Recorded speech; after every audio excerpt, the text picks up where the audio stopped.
Hi, this is Dave Ness. What do you believe?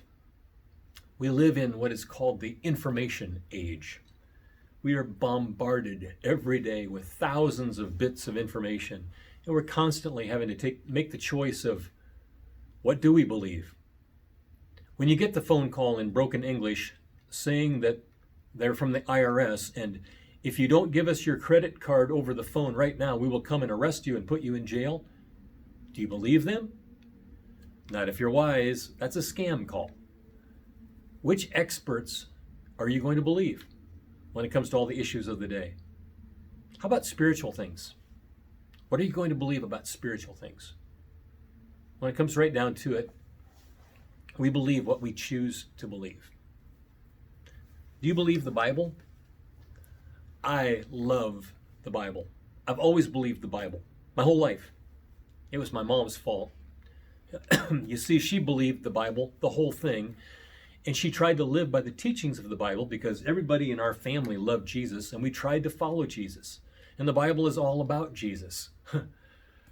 So it was a big shock when I got to my first year in seminary, and I had to choose between believing the author of some of my textbooks, who disagreed with every single miracle in the Old Testament, and the faith with which I'd grown up, where everything in there happened just the way it said that it happened. Who was right? The Bible or the book? I made a really important decision one day at seminary. I chose to continue to believe the Bible, the whole thing, including the parts I didn't understand and couldn't explain.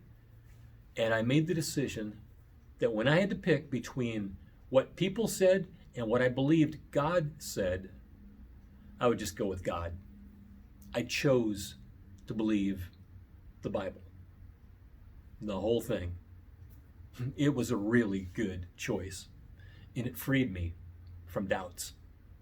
We believe what we choose to believe. So it's important to choose wisely. So, do you believe the Bible? A lot of things in the Bible don't make sense until you choose to believe in God. But once you believe in God and you have a relationship with Him, all sorts of things in the Bible begin to make sense for the first time. So I want to give you a challenge today. I want to give you the challenge to read the Bible, the whole thing. Start at the beginning. In the beginning, God created the heavens and the earth. That's the first sentence in the Bible. Start at the beginning and go all the way through the whole thing. And it'll give you an overview of all of the things that are happening. It'll make sense to you so much more than getting little bits and pieces from here and there, or hearing what somebody else said that it said. Just read it, the whole thing. Start from the beginning. Don't use a bunch of commentaries or words or books that explain all that stuff to you. That can come later. What I challenge you to do first is just read it all the way through, from beginning to end, like you were reading a long novel.